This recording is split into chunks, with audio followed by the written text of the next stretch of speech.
Hello and welcome back, YouTube. So I just got off work at MLS. It was, for the most part, a really good day. Ended kind of unexpectedly wild with me being off the clock, doing something that should have been happening on the clock, but under the circumstances, I wasn't gonna be a dick about fuck you, I'm off the clock. And I'll explain that later. So it's 4:46 p.m. Thursday, July 27th, and I am having trouble getting to freeway speed because my car kind of likes to slip into this weird, I have no power space between first gear and second gear. And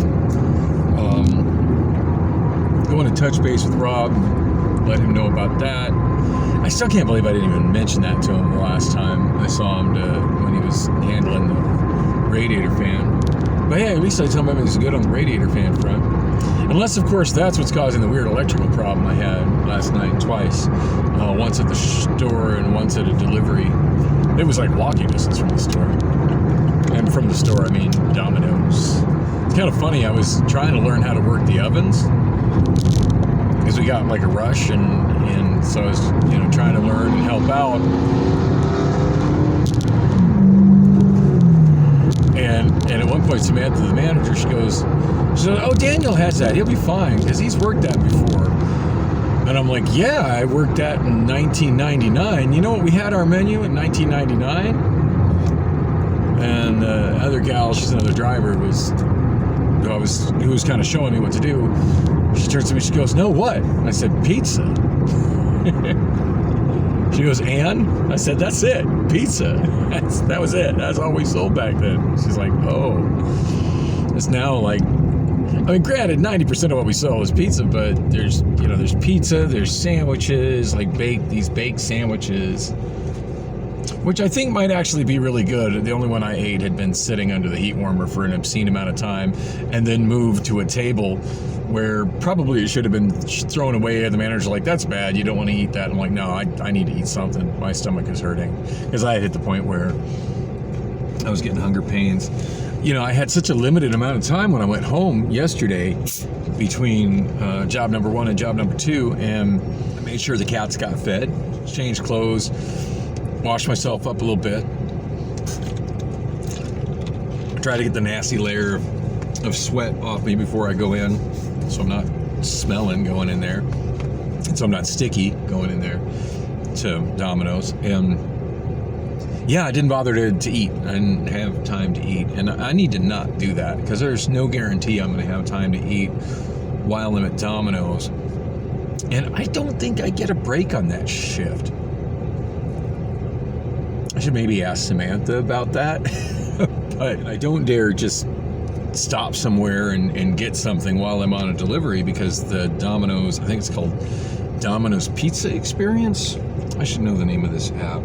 It's funny because it's on the App Store. It's not really listed as a driver app. Interesting. The icon says delivery on my iPhone. That's the icon right there. I don't know if that's even visible, but I forget what the app is called in the App Store. Samantha told me one thing, and then I kind of looked that up, and then 2 apps with similar but not the same names came up, and I showed that to her, and I said, "Which one?" She goes, "That one," which could have been the other one, but neither of them matched the name that she had said, which is fine. I mean, people mix up names and stuff. It's not slighting her for that. The main reason I asked her, I mean, beyond the fact that the name was not identical to the name that she gave me, neither of those apps in the App Store were described as for Domino's delivery drivers. One was described as being for customers to track the delivery of their pizzas, which is cool, I guess. I find it so bizarre that there are yellow cabs which are black. I remember at one point in time I really wanted my whole fleet of taxis to be black. And I haven't mentioned this in my vlog in a long time, but yeah, once upon a time I used to own a small cab company called Express Cab. And was I talking about that? No, but I just suddenly saw a yellow cab that was black. And at one point in time, I had this vision for how I wanted my cabs to look, and it was all going to be black and white reflective tape.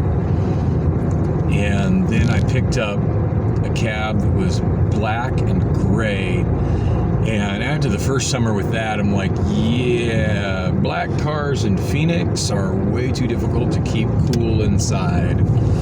Never again. I had a couple other things I was thinking about as far as like the look I was going to go with in my cab, and the company didn't last long enough for me to ever get to the point where I had a uniform look for all of them. Like I had a logo and a way I did the decals, but I never got my fleet to where they were all the same color. Anyway, I'm at Rob's shop. Let's see. Then again, it does not look like he's here.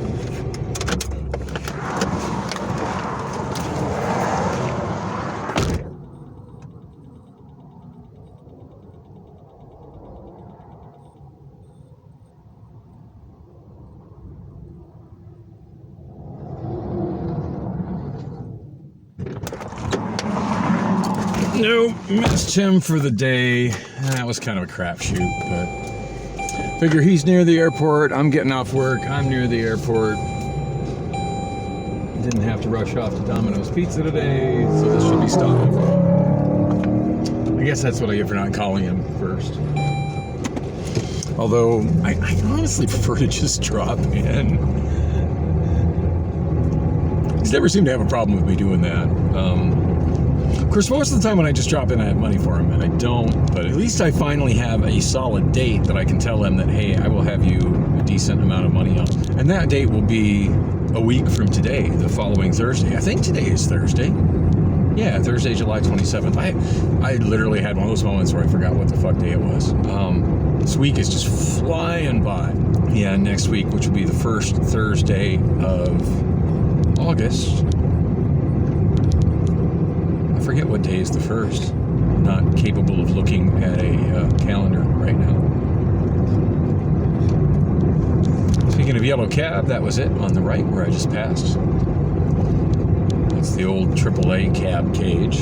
And for those who don't know, that's a great example of a business buying another business and taking over the other business, but then deciding to use the name of the business that they bought because there's better brand recognition on that business, even though that business kind of ceased to exist as a result of the business that bought it. AAA Cab in Phoenix, many years ago, bought up Yellow Cab of Phoenix, but just ended up completely phasing out the AAA Cab name on their cabs and went with Yellow Cab on everything. And that was a long time ago. But those headquarters there, that was AAA headquarters long before it was Yellow Cab headquarters. When I first started working for AAA, and their headquarters were there, and apparently they had just recently moved there from another location that was on Curry Road. I never worked for them when they were on Curry Road, so I really don't know where the cage was on Curry Road. I had also around that time period worked for Yellow, and Yellow's cage was located on Mojave between Central and 7th Street. I forget the address. I used to know the address off the top of my head. I made one of the most deadpan dispatchers at Yellow Cab back when everything was voice dispatched. I actually made him laugh audibly on the air with a joke that I made on the air over the dispatch radio. And this was the kind of dispatcher that would typically chew a person out for making a joke on the radio, because the radio is not for making jokes. But he had dispatched a call to Rent-A-Wreck, which is a company that I don't think exists anymore.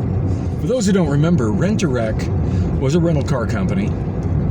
Obviously didn't operate it out of the airport, but was a rental car company where you could rent much less expensive cars, because instead of having brand new model cars, they had like 5 and 6 year old used cars that they rented, which I rented from Rent-A-Wreck back in the day, and they were typically pretty decent cars, but they weren't like the brand new cars that Hertz is renting out.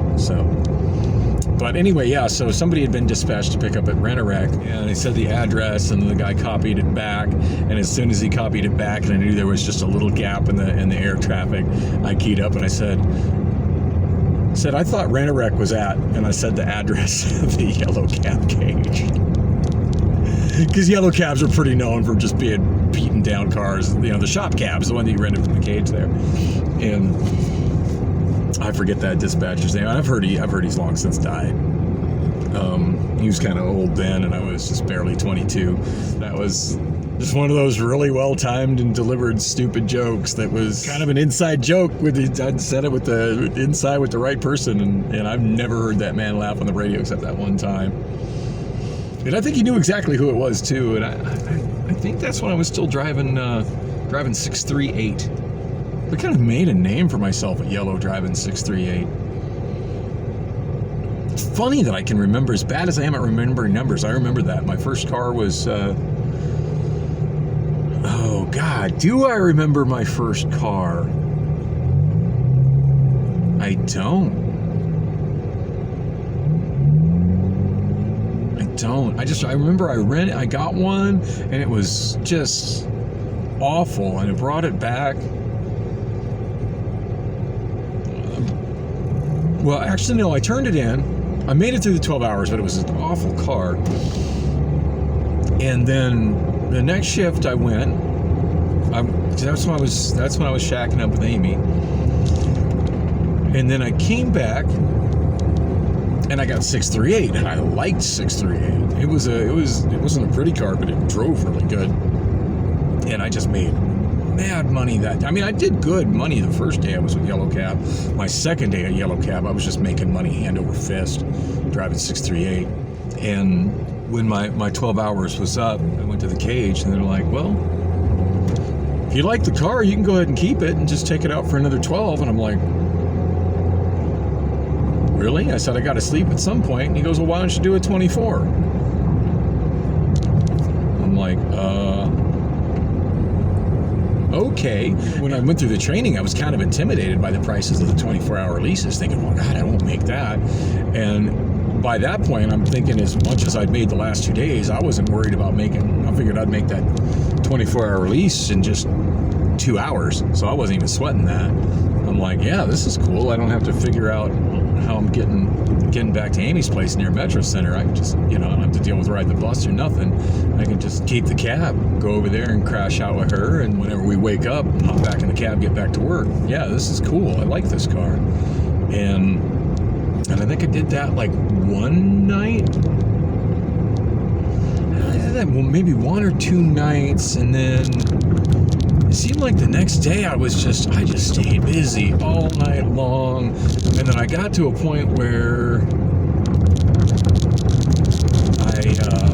I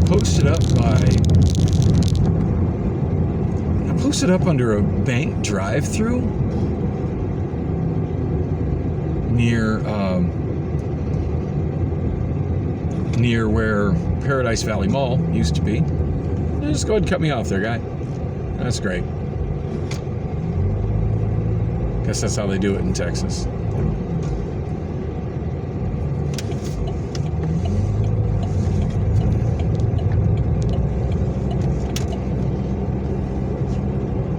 Well, it looks like there's some kind of a pool or deck or something on the roof of that building on the left. See a whole bunch of pool chairs and sunshades up there. Memory serves, that building was supposed to be housing for seniors that have decided to go back to college or something of that nature.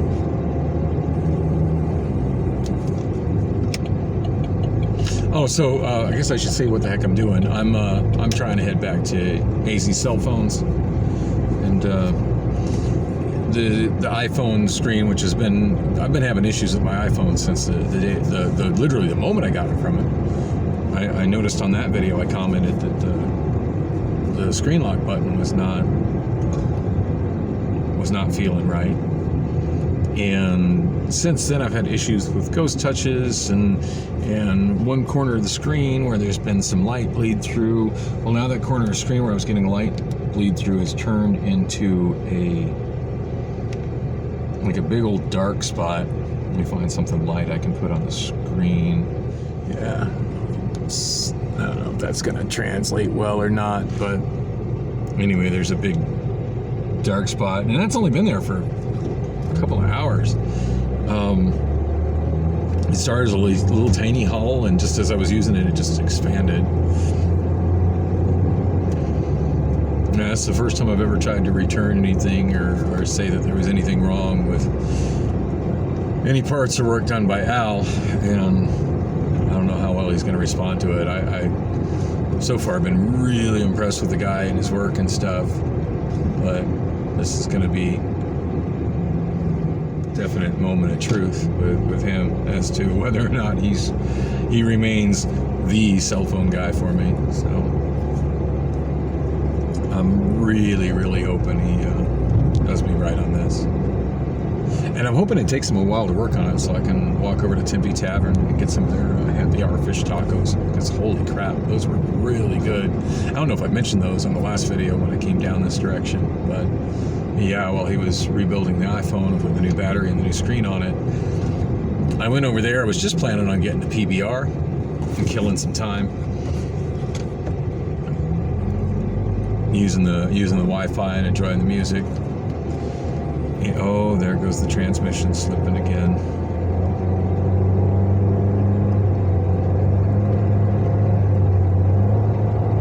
Oh, this is bad.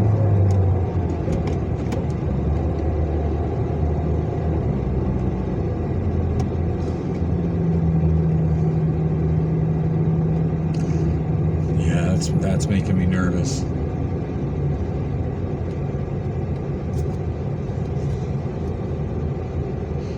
I really don't want to have to hail Samantha. I'm having issues with my car and she needs to take me off the schedule.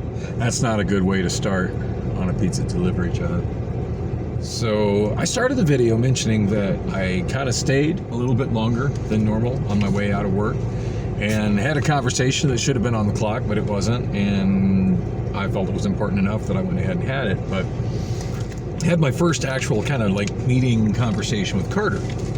And it's my understanding that Carter is, I've heard a couple descriptions of what he is. I don't know if he's the general manager for the entire Hertz rental facility at Sky Harbor, or if he's the head guy for Hertz in the Phoenix metro area. I've heard both things. But I do know, like, he is the boss. Like, he's all the boss's boss. I know that. I was kind of taken aback when the guy that was... so I mentioned that there's a couple of guys that'll come in about an hour and a half before I get off shift that'll join in with the maintenance crew, which for the most part was me and the French guy. Yeah, he's kind of wearing on me, and I know I'm definitely wearing on him, and it's more than just a language barrier. And I might explain that later. At one point I kind of snapped at him. I didn't mean to snap at him, but I was just kind of, I don't know. I'll explain that later. I'm not ready to explain that. I'd rather explain the Carter thing, because Carter's a whole different thing. Now I've explained the Ethel thing, or is it Esther? I don't know. Esther and Ethel are the same name to me. I know I occasionally have called her Ruth and Mildred as well. Those are names that I think of when I think of white ladies in old folks' homes. Oh my God, it's slipping bad. It doesn't usually slip that bad. That was not good. And by it, I mean the transmission of my Saturn. So, Esther, or is it Ethel?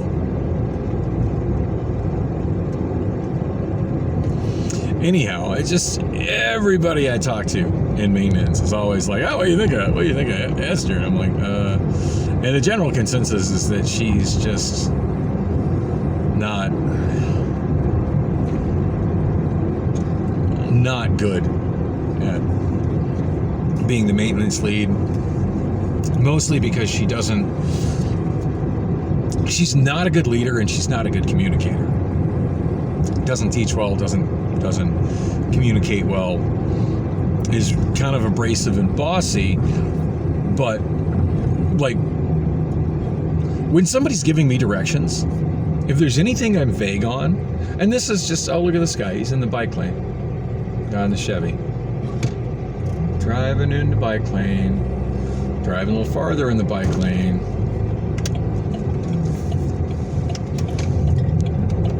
Yeah, it's one of the many reasons I'm not so fond of painted bike lanes on roads.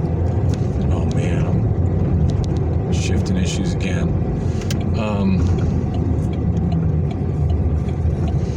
Yeah, so I'm here, and there's my shady spot. So I guess I'm gonna finish this story. Ooh, there's even shadier parking over there.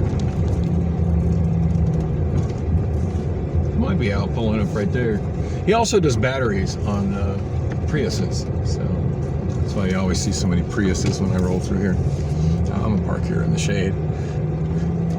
This time of year, shaded parking is much more desirable than close parking.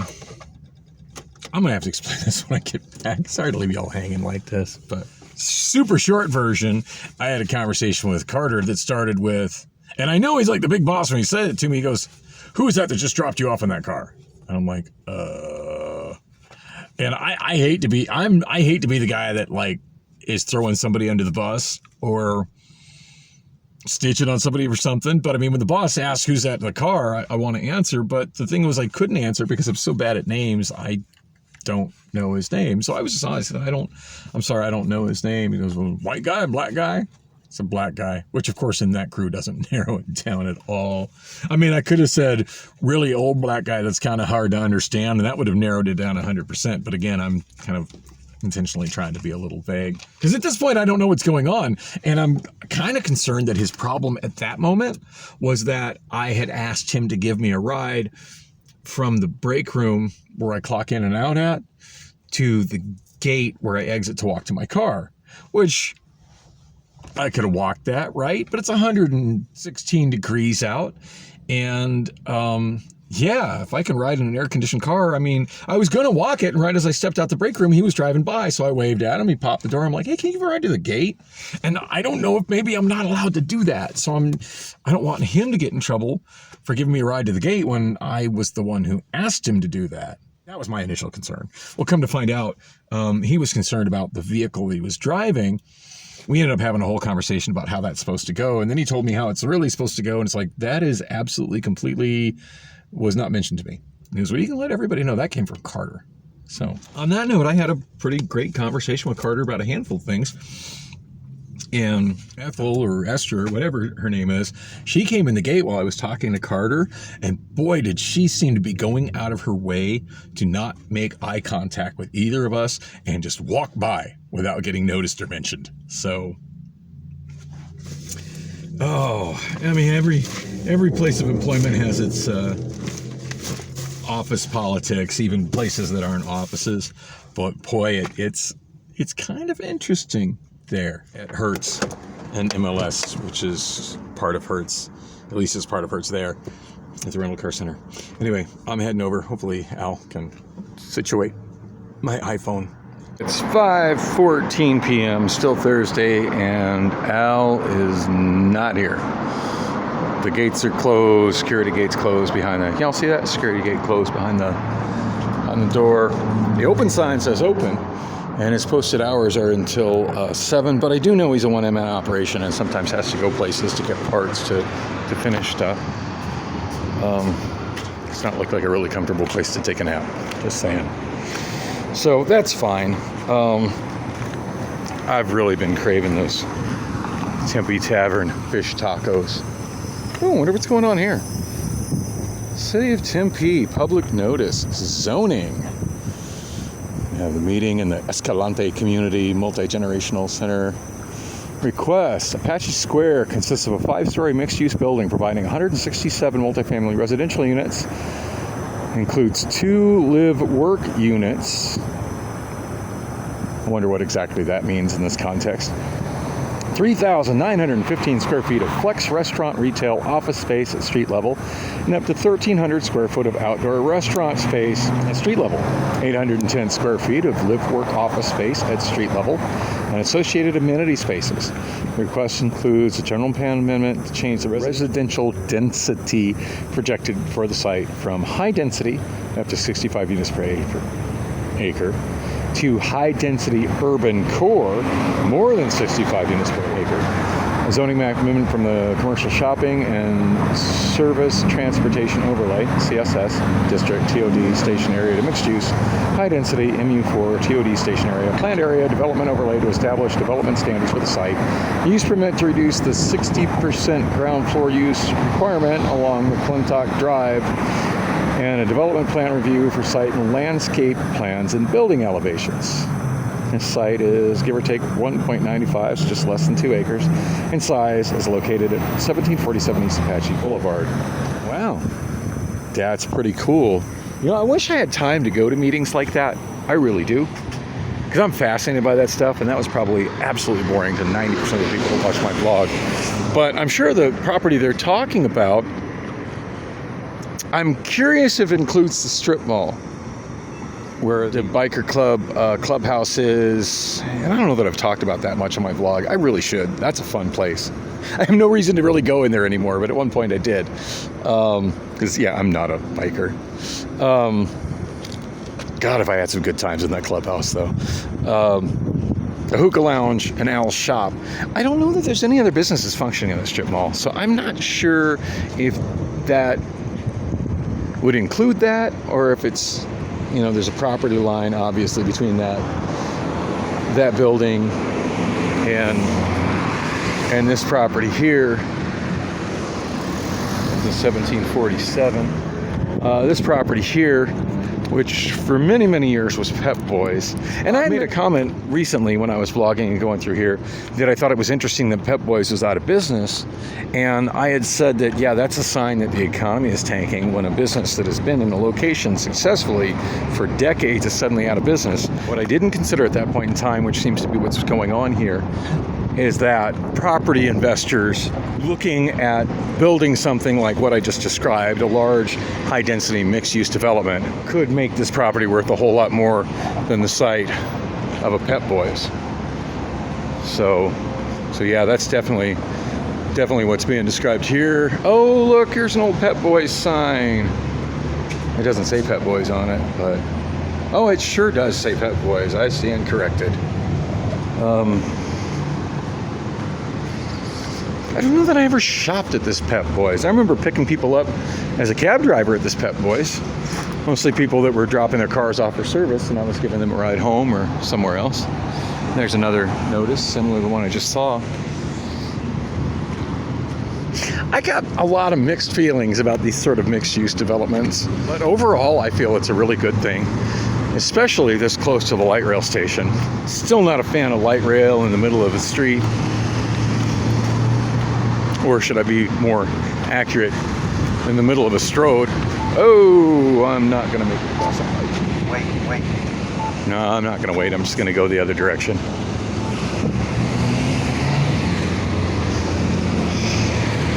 It is so hot out today.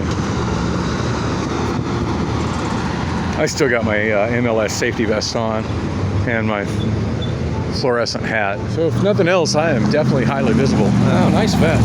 Oh my God, had a moment today when the old guy started driving the last hour and a half of my shift. Drives to the back wall and he goes, hey, you see that Camaro over there? And I'm looking for a Camaro. And he was talking about some sort of Chevrolet crossover. I'm like, hey dude, nice Camaro. Anyway, I gotta cut him some slack. God, he's way past what should be retirement age, and the dude works hard. So, but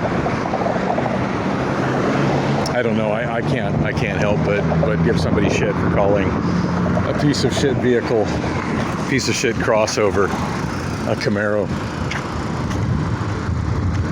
I don't know. I guess to him, all Chevys are Camaros. Ooh, look, there goes a Cruise. Did y'all see that? Cruise autonomous vehicle? That reminds me, I got an invitation for Cruise about 2-3 days ago. And I was busy, working or doing something when it came through, and I totally forgot to go back to it and fill it out. And wow, I should literally do that right now, as soon as I get in get in the bar. Well, after I call Al, of course. But yeah, definitely I want to have, even though I hardly ever use it, I want to have access to the Cruise app. Because right now, being able to use Cruise is on an invitation-only basis, and I got my invitation.